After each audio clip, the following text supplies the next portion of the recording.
What's up, everybody? Good morning. Welcome to a Monday edition of Morning Scone, presented by Brock, the Baton Rouge Orthopedic Clinic. If you're out and about for the weekend, for the holiday, hope you had an awesome Thanksgiving. If you're just back today, thanks for coming back today. Reports out of Austin that the Texas Longhorns are interested in Joe Brady for their OC job.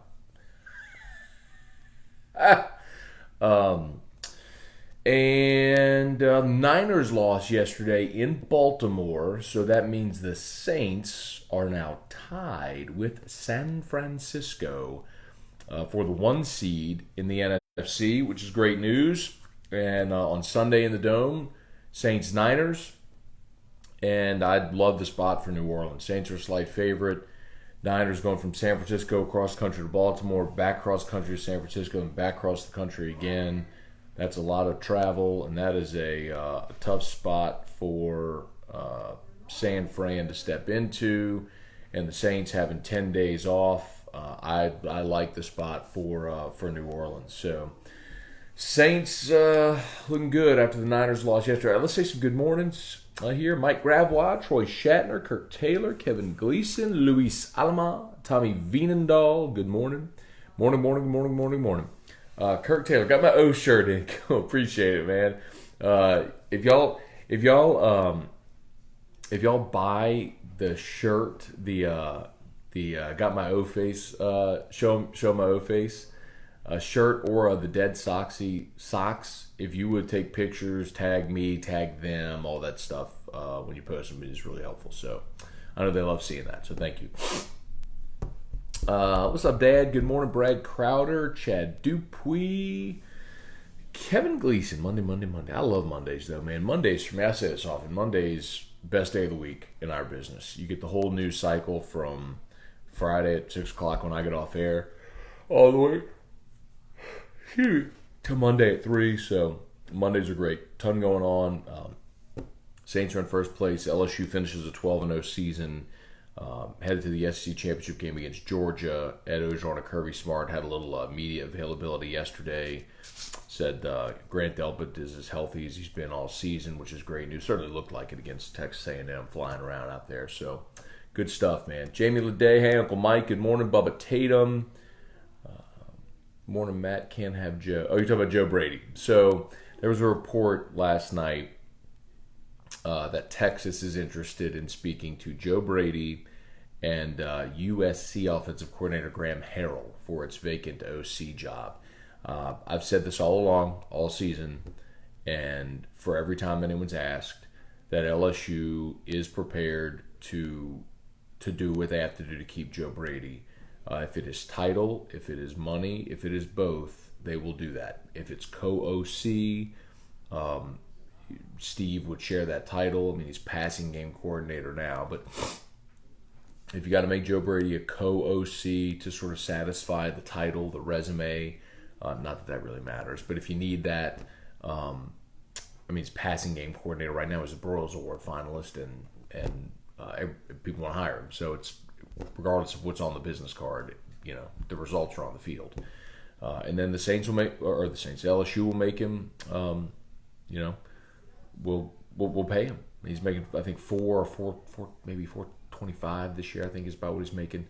But they're prepared to open up a checkbook. And whenever you, you're always going to be more generous when things are going good, right? Like, your kid brings home straight A's. Dad, can we go out to dinner tonight? Okay. You know what I mean? Like that sort of thing. You're always going to be a little more generous. Hey, we're 12-0 and get the best offense in the country. Can we pay Joe Brady? Yeah, we'll do that. You know what I mean? It's way easier to do that than report card. C, B, D, C, B. Dad, can we go out to dinner? No, I don't think so tonight. There's some grilled cheese in the pantry. That kind of thing.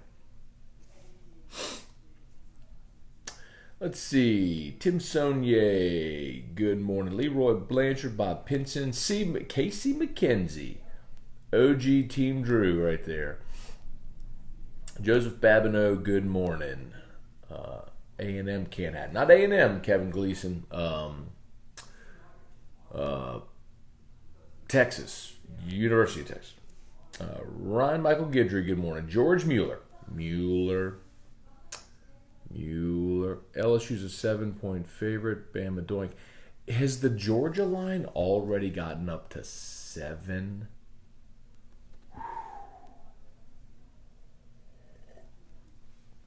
Wow. It opened at 3. That is a stunning jump. If it's already, I saw it yesterday at 5.5.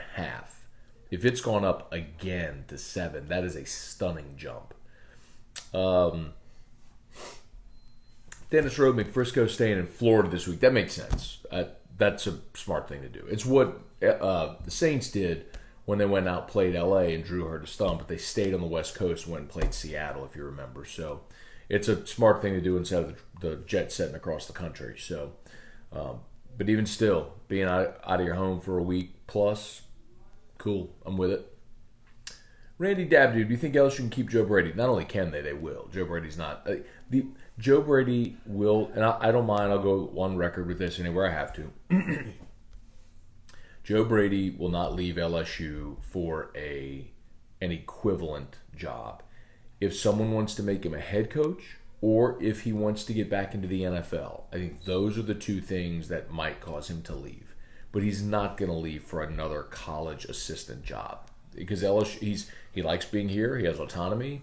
He's doing great. They're going to pay him, give him a title. Like, he's not going to leave for an equivalent college job. Clayton Chalette, good morning. Kelly Presley, good morning. Kelly Gross, good morning. Mason Goodman. Matt, if Wisconsin were to pull off a big win over Ohio State, could Wisconsin get in the 4? No. 2-loss Wisconsin will not get in, but I'll tell you what will happen. Ohio State still gets in. It just jumbles the order. If Ohio State loses to Wisconsin, they're still in. Wisconsin would go to the Rose Bowl as the Big Ten champion. If LSU loses to Georgia, LSU is still in, but so is Georgia. That's one-loss Georgia as the SEC champ. That's where things get muddied, which essentially means you'd have Clemson as the 1. Very likely number 2 Georgia, and then probably 3 Ohio State, 4 LSU is likely what would happen if both those upsets happen. And that would leave out both the Pac-12 and Big 12. Brandon Brown, and good morning, man. AJ Holland, good morning. Kirk Taylor, Saints can be the 1 seed tonight as it stands if Seattle wins. I'm looking at the loss column though, obviously with the Saints and Niners. So with the Niners lost yesterday, each are sitting there at 2 losses, so they're tied right now. But the Saints beat the Niners on Sunday, then the Saints take the lead with a manageable remaining schedule. Let's see. Stephen Miller, good morning. Richie Burt. If I remember correctly, Brady won't help the Texas defense at all. Kevin Gleese said Monday is just another day. Ellen McDowell, Brandon Pruitt, Kerry Hughes. Kerry, think I'll wear my O-Face shirt to the game Saturday in Atlanta. Also, what's the Dead Sox AFR code you mentioned? Yeah, thanks, Kerry. So I'm glad you mentioned that. So today is the last day for the BOGO on Dead Soxy. It's AFR19, AFR19. But today's the last day for Cyber Monday, obviously. The other promo code is GEAUX, G-E-A-U-X, and that's 25% off. That's always active. So you can get 25% off your order. But the BOGO thing is, and you can use that code an unlimited number of times. So again, to remind you, if you go to deadsoxy.com, it's SOXY. Whatever item you want, put it in your cart twice, apply the code, and you'll get that off. You can't do like 10 items and it gives you half off. You have to make individual transactions. I know that's confusing, but like if you go get the purple and gold 4-pack, put it in your cart twice, apply the code, and you'll only pay for 1 and you'll get 2. Check out. Then if you want something else, go get that, put it in your cart twice, apply the code, and so on. I hope that makes sense. But AFR19 is the BOGO code. Paul Melanson, what's up? Ronnie Duga, go Seahawks. Oh, I was like, what are you talking about, man? Let's see. Where you start with everything going in sports this time of year? Texas and Ole Miss, once Joe and Dave. Brian, look, it's the silly season. I love it. It's why I talk all the time about the coaching carousel. I do the coaching carousel bit on AFR because while I have fun with it and the rumors sometimes are silly and dumb, this is the time of year where the landscape of college football shifts, where new coaches are hired, other coaches are fired, new coordinators come in place. I mean, think about it. Last year at this time, Joe Brady was not on LSU staff. Like, this is the kind of move that alters programs. That's what happens this time of year. So, I mean, last year there was no turnover in the SEC among head coaches. All 14 SEC coaches returned last year. Now you've got at least 3 already open. You've got Arkansas, Missouri, Ole Miss. That's at least 3. And Vanderbilt and South Carolina have given the dreaded votes of confidence to their coaches. And maybe they will be back, but what if somebody comes open? You know what I mean? So, anyway, just keep in mind. Let's see. Brian Stock, good morning. Jay Brabham, good morning. Dale Broussard. When do teams officially announce new coach deals? For example, hypothetically, if we had new OC signed 4 years at $1.8 million, they would probably wait until after the season. And then it would also coincide with the Board of Supervisors meeting because anything would have to be approved by the Board of Supervisors. Any contract would have to be approved by the Board of Supervisors. So my guess is you would announce all of those contracts. That typically the new contracts for football coaches come up in the first board meeting after the new year, which I think is in February. I could be wrong on that, but I think it's in February. So you'd implement all the raises, all that sort of stuff after the season, and then it would be voted on by the board.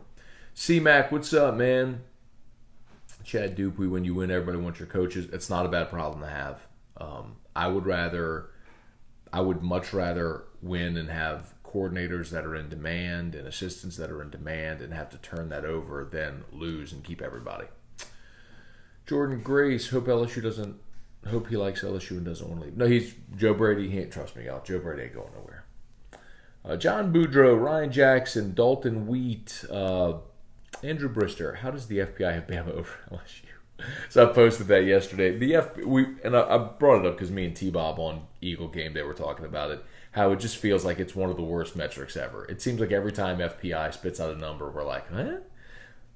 And then I saw that yesterday, so I had to. If you missed, so ESPN's metric, the FPI, Football Percentage Index, or whatever, Power Index, they've got Bama ranked ahead of LSU. They've got 12-0 LSU behind 10-2 Bama. And it's just a metric. I mean, just numbers. It's not like it's weighted by opinion. But it proves, how bad the metric is. Justin Reyes, if Brady wants the OC job, would they give it to him to keep from leaving? I talked about that a little. I think they would make him co-OC with Steve. Some have suggested Ensminger would retire. I don't think Steve is quite ready to retire. He signed a 3-year contract. I think he'll honor that 3-year deal, and then I think Steve's going to go coach high school football on the beach in Destin for a year, and or Gulf Shores for a year, get retirement in Alabama, Louisiana, Georgia, Texas, and go back to Central and chill for the rest of his days. So co-OC, with the promise of being the OC when Steve leaves, I think all that's possible. Ben Clark, what's up, man? Kevin Gleason, easier to take care of what is there than go looking again. Yeah. Jamie Fitch, Travis Garrett, what's up, y'all? Marvin Mackey, good morning.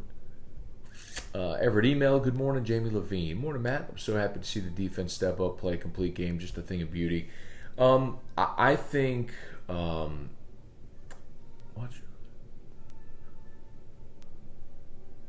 Marvin Mackey, watched your other show. Didn't how live you get? I like it. Marvin, you got to be talking about Whiskey and Wine. Yeah, Whiskey and Wine's a little bit of a different vibe, but we enjoy it, man. Thanks for watching. Oh yeah, so Jamie talking about the defense. Didn't know. I got you, Marvin. Jay, here's my opinion. So I'll bounce this off of you.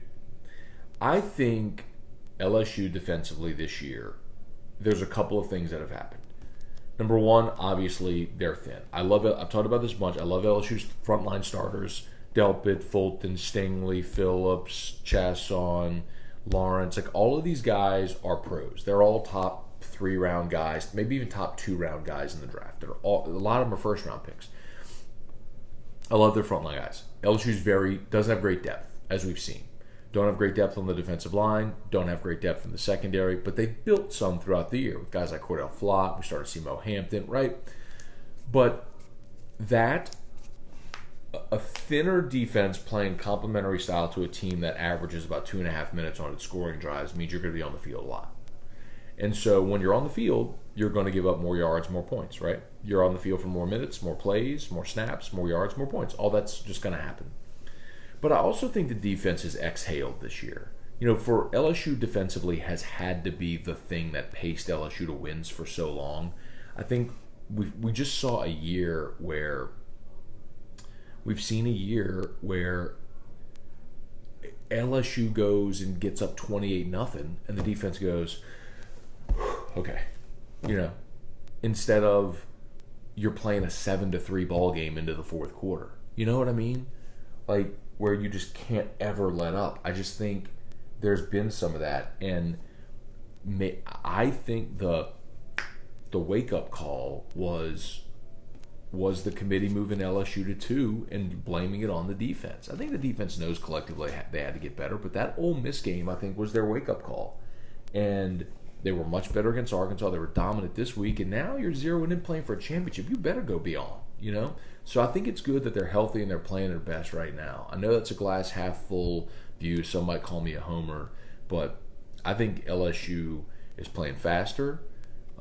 They certainly look more disciplined. We know they're talented, and they've built more depth. I think this is just the right time of year. And truthfully, y'all, I don't think Georgia's offense is going to challenge LSU. So, Georgia wants to play a 21-17 game. LSU wants to go score 40, which I think they will.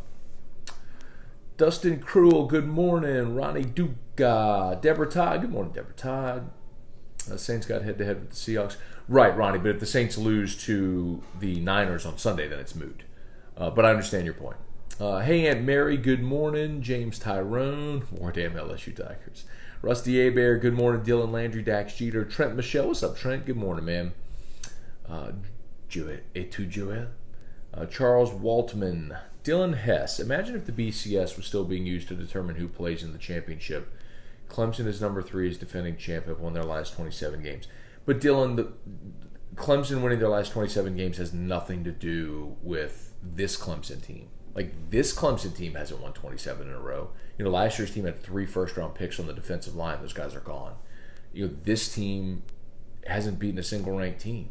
So I'm okay looking year to year and not respecting what Clemson's done this year. I think we all know Clemson's a good team. We know Trevor Lawrence is. We know Justin Ross is a great receiver. Like, we know Travis Etienne's a great running back. Like, we know Clemson's really good. They just haven't had to prove it yet against anybody, and that's a problem. John Boudreaux, good morning. Surprised with the Ole Miss change. I was too. But then again, it's one of the things that's true with whenever a new athletic director comes in, they want to get their own guy in there. So, Ross Bjork left for A&M. New AD comes in at Ole Miss and wants to go make a change. All right. Jimmy Vadream, what's up? Matthew Rogelio, good morning. Kelly Presley, love my dead socks. Hey, Kelly, did you get the lady socks or did you get I hate to say it, the men's socks, but the men's socks are the big over-the-calf socks that I point out. Because they have a ladies line. I'm just curious. Jerry Spurgeon, how about Auburn putting up 48? Auburn, if you go look at Auburn's scores this year at home as compared to on the road, a much better team at home than on the road this year, which makes sense with the freshman quarterback. And Bama's defense, as we saw, man, is just not to the standard Bama's played. Carlton Cisco, good morning. Troy Lewis, LSU showed they can play defense when focused. I agree. Breezy Bro, morning Matt. How long till Aranda starts getting calls and interest for a head coaching job? Man, it feels like some of the bloom is worn off of Aranda's rose this year, just with the defensive numbers being down. He just hasn't been listed in those conversations as much. Right or wrong, I think that's just the reality of it. So I don't know that Dave is jumping after this year. Jason Bourgeois, Brian Penton, Brian Ashcraft, good morning. Marquise Robinson, any chance we bring Frank Wilson back on the staff, maybe in a recruiting role? Hi, bud. What? What? You want Daddy hold you? Daddy. Hold me, please. Hold me, please. Look, I'll always hold you, my boy. I will always hold you. I don't care how big you get. I will always hold you.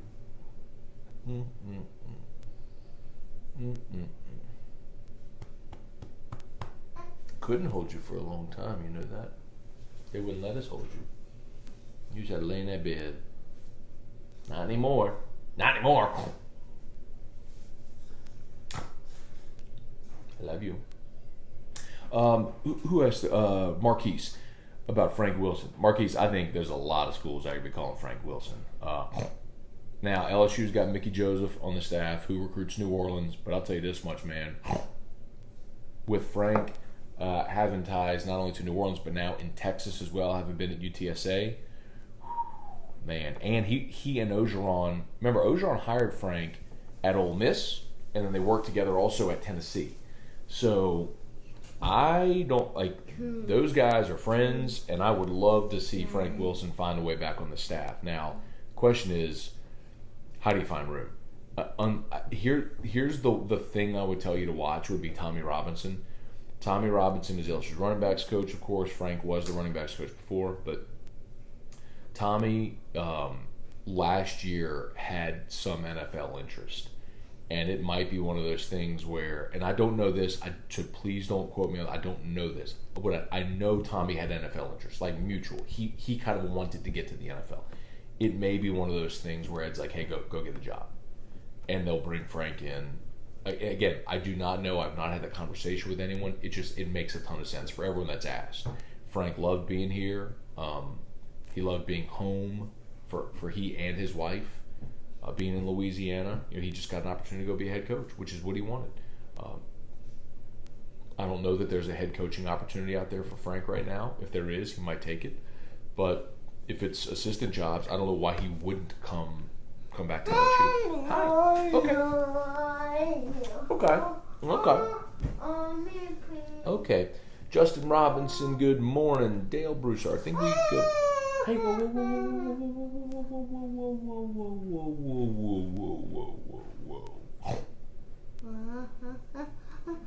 Can I ask you a question? Do you want to go to St. Lillian and see the kids? And then when Daddy comes home, Daddy and Drew will go for a ride in Daddy's car to... Yep, Albertsons. Okay. You want to go see Mimi go get dressed? Huh? Do you want to go get dressed? Go get dressed so you can go to St. Lillian. Go get dressed so you can go to St. Lillian. All right. Let's see. Brian Wynn, Kevin Graham, Kirk saw officials call San Diego yesterday on a bogus PI call. Guess what? Call was not reviewed. Kirk, you know what? Truth be told, the only NFL game I had on yesterday was Sunday Night Football. That was it. I needed to detox from the NFL. The NFL, as I've mentioned to y'all, has become borderline unwatchable for me. I think the officiating is at an all-time low. The quality of officiating is an all-time low. I hate the rules they've implemented. I hate how contentious it is. It's a very difficult product for me to watch. Of course, I'm going to keep watching the Saints because that's my team, but also I have to talk about them. But I did not watch any NFL until Sunday Night Football yesterday.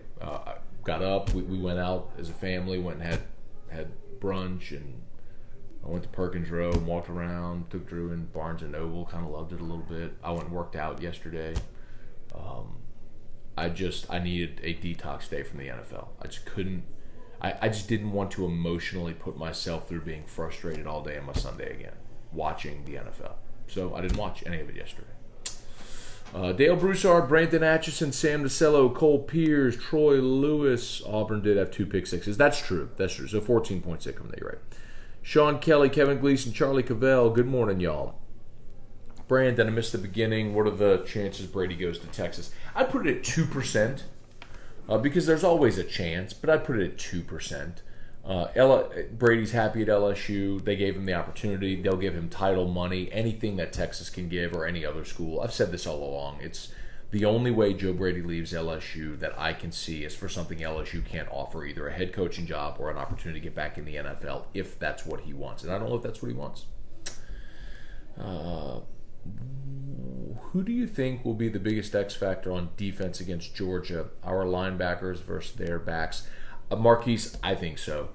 I think it's one of those games. This is a Jacob Phillips game, Damone Clark game, Patrick Queen game, if ever there was one. And I don't know DeAndre Swift's status, but I know what Georgia's going to do. Georgia's going to line up behind their big offensive line. They're going to hand it to their running backs. They're going to try to shorten the game, play keep away, grind out of the clock, grind out a win, play good defense. Like, they are going to use LSU's model. So LSU needs Tyler Shelvin and Rashard Lawrence and Braden Fajoko and Neil Farrell and all those guys to go eat up blocks and let Jacob Phillips go make 15 tackles. Like, that's just the bottom line. That's what this game is. Richie Burt, LSU's defense has only been at full strength 3 or 4 games. I think they're at full strength through the rest of the season. That's, again, part of it, but I think they're also building depth. And at times when they had been at full strength, they still gave up a lot of yards and points. So, but I think they're zeroed in. We'll see. Bourbon Society of Baton Rouge. How long were most of our defensive starters in for the A&M game? So all right. Here's another thing that's interesting about LSU's defense, and their depth. Like I talked about, if you go flip on the tape there at the end of the game, in the fourth quarter, like, they put Micah Baskerville in for Phillips. Stingley, taking Fulton, but I mean, you're still seeing a lot of guys in there that play a ton. You're seeing Neil Farrell, you're seeing Flott, you're seeing Stingley out there, you're seeing 3 Jacoby Stevens. They rotated Mo Hampton in, but they just don't. Without having great depth, man, you got to play a lot of those guys. Hey, E-Rock, what's up? James Reed, Tony Crochet, Donald R. DeCicco. DeCiso. It's either DeCiso or DeCicco. It can't be DeCicio. There's not an I. DeCicco. I'm going DeCicco. Donald R. DeCicco. Double C. I'm going hard C. Dennis Romig, how do you think our offense matches up with Georgia's defense as compared to maybe Auburn or Florida? Similar. They are more Auburn than Florida. Georgia doesn't have the Leonard Floyd, the great edge rusher they've had. They're really good up the middle. This is a Lloyd Cushenberry game. Lloyd Cushenberry, Damian Lewis, Adrian McGee, or Ed Ingram there in the center of your offensive line. Protect Burrow, keep the pressure out of his face, and brother, I think you roll, man. I do not think Georgia can cover LSU on the back end. Not all of the receivers. So you find where you feel like your mismatch is, and you will find it early. With Chase, Marshall, or Jefferson, one of those guys is going to have a mismatch. We'll see where Georgia rolls coverage, probably to Chase's side, which means Jefferson and Marshall. Here's your chance. Go get them.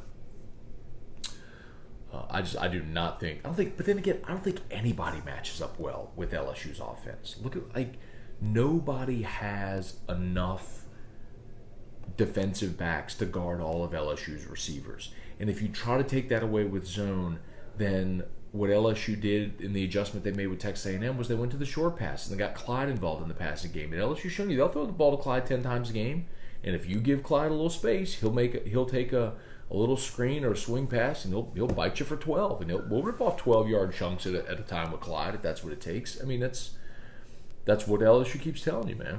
It's just nobody's a good matchup against LSU. Let's see, Brett. Whoops, let's put that. Found the spot here. Sorry, y'all. Brandon Hagan. How about Marcel Brooks? Love how we're using him. Marcel Brooks is another guy who's emerged. So again, you talk about building depth. That's a guy who's emerged in pass rush packages, and I love it. Georgia will probably have less than 7 points at halftime. My hope is LSU is 30 or more at that point. It's pretty much over. It'll be impossible for them to throw the ball in the first half and probably the whole game.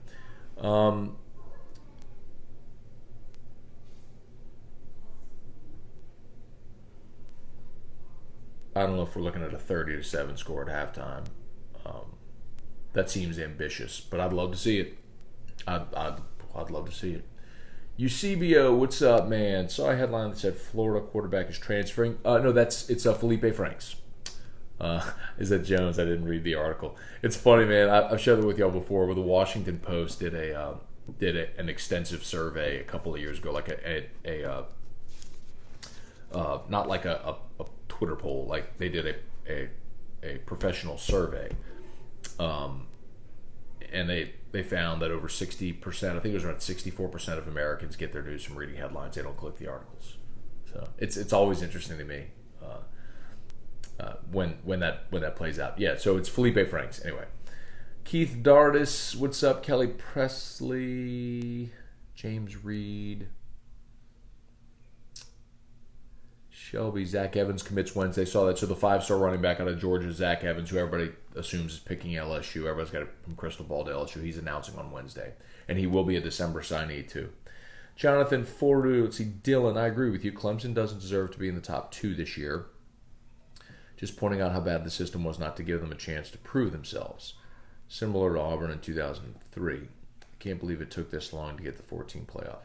4-team, and then, Oh, I see what you're saying. So if we're still in a 2-team system, undefeated Clemson wouldn't be in, right? Imagine that. Oh, I see your point.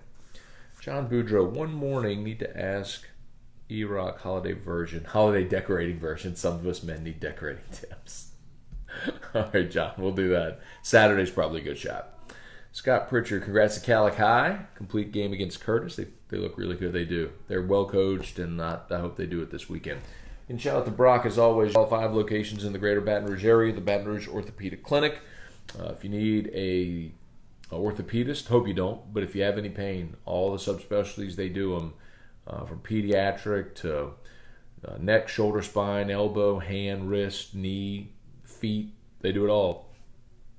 MRIs, x-rays, one-stop shop, right there inside the Surgical Specialty Center on Bluebonnet near Perkins. Get your MRIs done there as well. Have your surgery done there. That's what I did. So appreciate Brock. They're tagged in this post. Please like them. Like their page. Irfan, good morning. Brandon Atchison. Dabo's rant was ridiculous. Play a ranked team. I agree. Keith Rosenbach, Courtney Brown. Your thoughts on Joe winning the Heisman? Done, Courtney. It's done. Very similar spot as Tua a year ago, where they're going into the SEC championship game. Tua had a rough day against Georgia, and Kyler Murray played well against Texas, and the voters ended up giving it to Kyler. It would be almost impossible for me to imagine, though, it happening where Joe has a terrible day on Saturday and, say, Justin Fields has a really good day against Wisconsin, and enough voters flip. It's just... I just can't fathom the scenario. I can't picture the scenario where it happens. Ray Wright, what's up, man? Charlie Cavell, here's my prediction. Napier goes to Ole Miss. Rebo goes to ULL. Mark Allen, what's up? You're fine. Why are there so many apologists for Ohio State? Under what light is their schedule better than LSU's? Oh, it's not.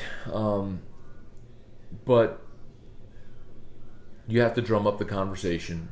And if you just look at the committee's ranked teams, that's where they were comparing it. But listen, here's the problem with the system, and I think we all know it now. It's just because your team's the one getting screwed. I said just saying, like, not you in particular, you individually, just this has happened for as long as the system's been there. It's just you don't pay attention until it's your team in the conversation. You see how broken it is. Using a defensive control complete team as your metric. It's just a moving target. They decide what they want and then explain it later. Richie Mercer, Matt, do you know where you'll set up in Atlanta? I do. So on Thursday, all of our shows will be set up from the Hyatt Regency. So Sports Today, Hanging with Hester, AFR, all from the Hyatt Regency on Friday. Then Saturday, Eagle 98.1 Game Day with me and Charles Hannegriff from SEC Fan Fest inside the World Congress Center. Chuck Sanchez, what's up, Chuck? Get it? Up, Chuck? What's up? Up, Chuck? Up, Chuck? Kirk Taylor, when are y'all heading to Atlanta? Leaving on Thursday. So flying to Atlanta Thursday. So we'll have a fill-in for AFR on Thursday. I don't know who, but we'll have a fill-in for AFR on Thursday. Bob Pinson, totally agree, Matt, about referees in the NFL. After the Saints-Rams last year, no confidence in the NFL. It's not just confidence in the NFL getting it right, Bob, which there's very little. I agree with you. It's just the rules and the manner in which the game is officiated. I just think it's too litigious. I think officials are constantly injecting themselves into the game, and I don't need a game with 12, 15, 19 penalties. I let them play.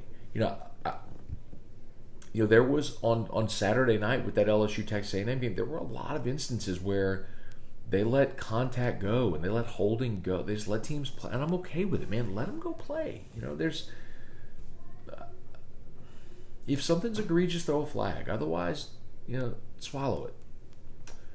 Sean Pumphrey. Charlie, we can't make Mimi jokes anymore. Let's blame T-Bob for Matt's knee. Sam Dixon, Kevin Gilbert. Does Michael Divinity return against Georgia? No. The only way Divinity returns is if they play in a national championship game. He's got to serve a 6-game suspension. So this will be game 5. The semifinal would be game 6. If they make it to a championship game, theoretically he could return. Cisco, what's up, man? Brandon, Charlie. I was going fast, y'all, because I need to get rolling here in a second. Cisco, Matt, this is 49ers week. Get ready. Breeze is done in the Dome on Sunday. Get out of here, Cisco. DeChico. Okay.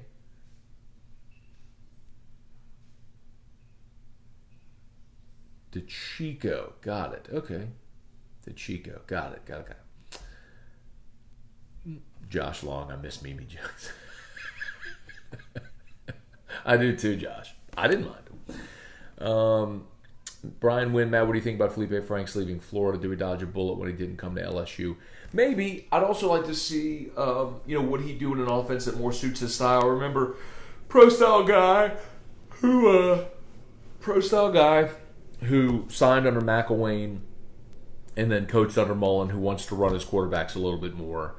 And we forget, at the end of last year, Felipe Franks was playing as good a football as most any quarterback in the SEC. And coming into this year, we did this exercise side by side where Felipe Franks and Joe Burrow statistically were the same a year ago. They were basically the same guy. Nobody wants to acknowledge that, but coming into this year, they were basically the same guy. Burrow went, we forget, Burrow went the entire month of October last year without throwing a touchdown pass.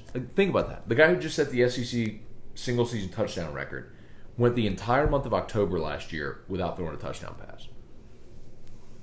I mean, Burrow's development last year to this year has been incredible. So, could Franks have done something similar? Not what Burrow's done. But Burrow's been amazing. But could he have been a good enough player to win games in the SEC? And yeah, I think so. See what he does next. Joe Juba, what's up, my dude? Joe Juba. Dale Broussard, how long before number 9 jersey is retired? I'll tell you this much, man. Dale, for me, if he wins the Heisman, technically there's a 5-year waiting period. 5 years have to lapse by the end of your playing time. So 2024, the 2024 season technically would be the first opportunity they could do it. But I would do it immediately. Joe, morning, Matt and Drew. Interested to watch Michigan move the ball up and down the field in Ohio State, right? It's amazing what happens whenever you play a pretty good team, how that works out, huh? It's all right. They'll get theirs, bro. They'll get it.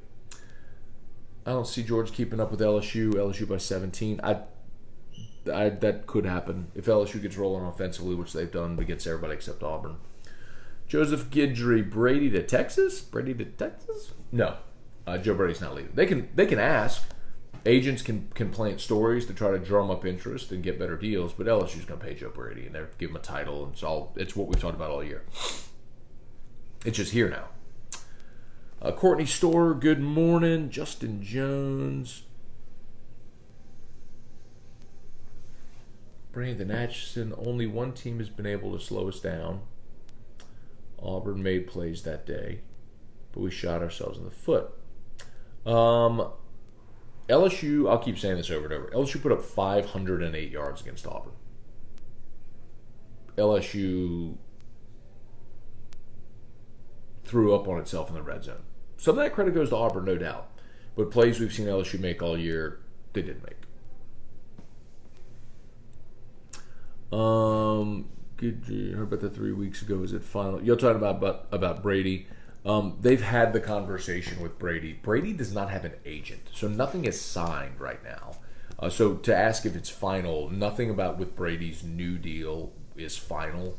They approached him with some preliminary conversations about a month ago, but not final, no. Ronnie Duke, I was listening to Morning Scone yesterday, and my sweetie asked if you sleep. I said, you tweet at midnight, so I don't know. So yesterday, Saturday, so I did whiskey and wine, and then I stayed up till about 1 watching the Pac-12 After Dark. Then Drew wakes up at 6. I fire up Morning Scone a little after 7. So I don't sleep much, Ronnie. And when I'm awake, I'm usually working. But it's okay. I love what I do. Tony Nicosia, Mark Landry. Kirk, take us on a tour of Santa's workshop. I don't know about that, man. But Erica did a great job decorating the house. We are full into Santa's workshop now. Brady and Ensminger have been amazing this year, adjusting on the fly, for sure. Sam Dixon, morning Scona. Felipe Franks era over at Florida. Weird. Yeah, I mean, Emory Jones, Kyle Trask, they're going to bring in another quarterback as well, obviously in the class. So they got a log jam there. Chad Bro, what's up? Troy Shatner, will there be a guest picker Friday? I don't know about that, Troy, because I'm going to be in Atlanta. Terry's going to be here. I don't know if we're doing right radio Friday. We need to hash all that out. I would imagine we're not. I don't want to do a split show on a delay. It's just not going to be good radio. So let's see what we're going to do. But Matt, we have 4 top 19 wins. Y'all crazy. Jeffrey Sanford, Rupert Damone Follins. Texas can have Jan Brady. Marsha. Kelly, that was good. Kelly Davis, what's up? Rick Halk, Bentley Spears, Alec Campbell, Drew Hurst, Chris Keller. Do you think Ensminger retires? Not this year, no. Nolan Daigle, good morning. After making 250-yarders, think Cade York is much more valuable. I agree with that, man. He had that little spot in the middle of the season where you were like, but man, when he went out there and was perfect against Bama on the road in that setting, I was like, all right, I'm good. And then 250-yarders the other night, yep, I'm good. Whatever ailed him, he has figured out. Bob Pinson, Matt, does Zoe ever act like Saban on the sidelines? They do with Saban. Bob, Saban is S-A-B-A-N, by the way. S-A-B-A-N. Anyway. But not he doesn't get like that, but he yells. They get him from time to time. Can you get Shay Dixon soon to talk recruiting? We will, Shelby, absolutely. By the way, we talk to Shay every Saturday on Eagle Game Day. So if you ever want to hear that conversation, you can always go back on demand and listen to Eagle 98.1 Game Day or watch it and catch our interview with Shay. All right, y'all. Pete Giardino, what's up? All right, y'all. We are done. I got to get ready, get out the house. Got a lot to do today, y'all. A lot to do. Shout out to Brock, Baton Rouge Orthopedic Clinic. Again, they're tagged in this post. Please like the Brock page. That's a gigantic help. And we will see y'all for Locked On LSU later, and then AFR.